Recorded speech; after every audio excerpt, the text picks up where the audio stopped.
2009 Ferrari F60.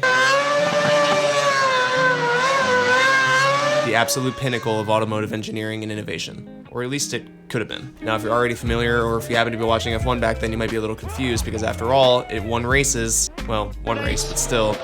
In Spain, but he's done it! Kimi Raikkonen wins for Ferrari in Belgium! Driven by the 2007 champion Kimi Raikkonen and the almost 2008 champion Filipe Massa. Sorry, Filipe. The F60 would take its only victory of the 2009 season in Belgium, and Ferrari would end up finishing 4th in the championship after all is said and done. However, the season was overall a big failure for Ferrari, and in a new series where I go over F1 cars that could have been, I wanted to dive a little bit more into the first one that popped into my mind, albeit a slightly less obvious one. Designed by Auto Costa among others, the F60 was the 55th single-seater made by Ferrari to compete in Formula 1, and its name was meant to celebrate the fact that 2009 was Ferrari's 60th year in F1, the only team to have competed every single year since the sport's introduction. And as anyone will be able to tell you, the 2000s were a very kind decade to Ferrari, a different kind of Ferrari. It's almost hard to believe that it's the same team that we know today, sort of. Ferrari goes through team principles like I go through cheap socks. I'm getting lost. They used to be respectable, having absolutely dominated the first half of the decade with Michael Schumacher at the wheel. I mean, the FIA had to destroy the sport in 2005 to stop Ferrari's dominance by changing the regulations regarding tires, among other things. Tires had to last the entire race, and tires were only allowed to be changed without getting a penalty in very specific circumstances like punctures, bad flat spots, and obviously if weather conditions changed.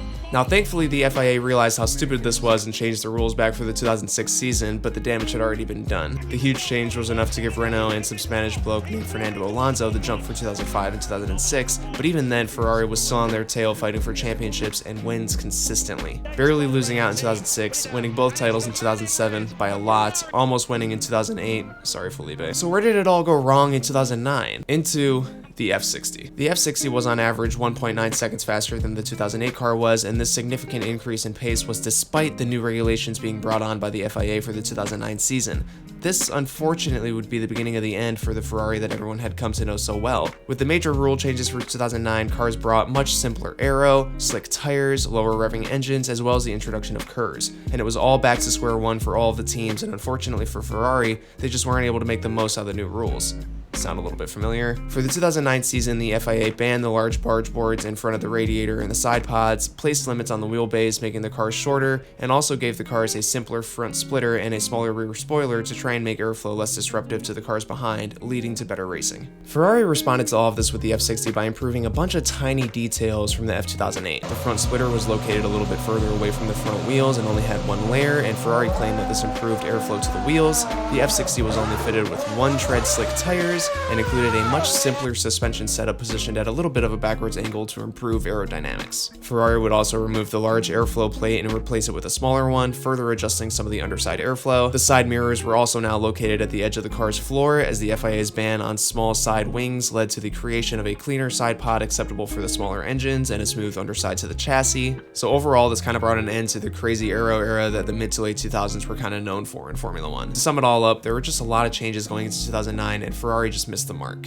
It's alright though, because Ferrari wasn't the first and certainly wasn't the last to fall from grace in such a way during a huge set of regulation changes. Just look at Red Bull in 2014, it was kind of the same thing. Well, actually it wasn't, because that was mainly down to the Renault power unit. Mercedes in 2022 would be a better example, but I'm getting lost again. At the beginning of the 2009 season, Ferrari, McLaren, Renault, Red Bull, and BMW all protested against the double diffuser that was being developed and used by the Braun, Williams, and Toyota teams, claiming that it was illegal. However, the FIA claimed that the diffuser was perfectly legal, and the non-diffuser teams' claims were rejected. It was this that would enable Braun to take home both titles that year for 2009. But it wasn't just the lack of the diffuser that held Ferrari back, because from the very first race of the season, it was clear that they were going to be uncompetitive, with Massa and Raikkonen qualifying 6th and 8th respectively for the first race at Melbourne. The race itself, however, would prove to be even more miserable for the Italian team, with a double DNF when Massa retired from a suspension failure and Raikkonen with a differential problem. And the sun wouldn't come up for Ferrari until the Bahrain Grand Prix, which at the time was the 4th race of the season, where Kimi Raikkonen finished 6th, gaining just 3 points for the team, and those were the first points for the team for the entire season. Talk about a fall from grace from winning the Constructors' title just 1 year earlier to not even scoring points until the 4th 4th round of the season the next year. Rough. Now after Bahrain, things would start to pick up a little bit of steam for Ferrari, with Massa finishing 6th at the next race in Spain and Raikkonen getting the team's first podium of the season at Monaco. It was at this point in the season where Massa really started to rack up some points, getting points finishes from Spain onwards, scoring in every single race after that and getting his first podium of the season at Germany.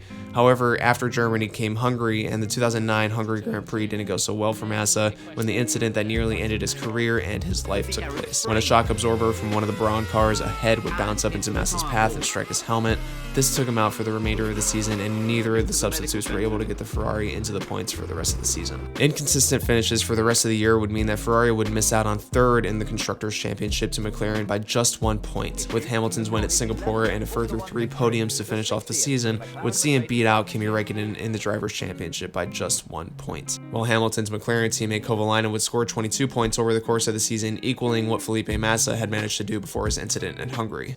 In August of that year, Ferrari announced that they were putting the F60 on the back burner to be forgotten about while they focus all of their efforts on the 2010 car, and that would go on to be the right choice because the 2010 car would be much more competitive. It would end up putting Ferrari 3rd in the Constructors and came just a handful of points away from winning Fernando Alonso his 3rd world title. Be sure to subscribe to the channel so you don't miss the next part of this series where I go over the Mercedes W13. That'll be a fun one. Thanks for watching, and I hope you learned something. Bear with me, it's my first time making a video like this.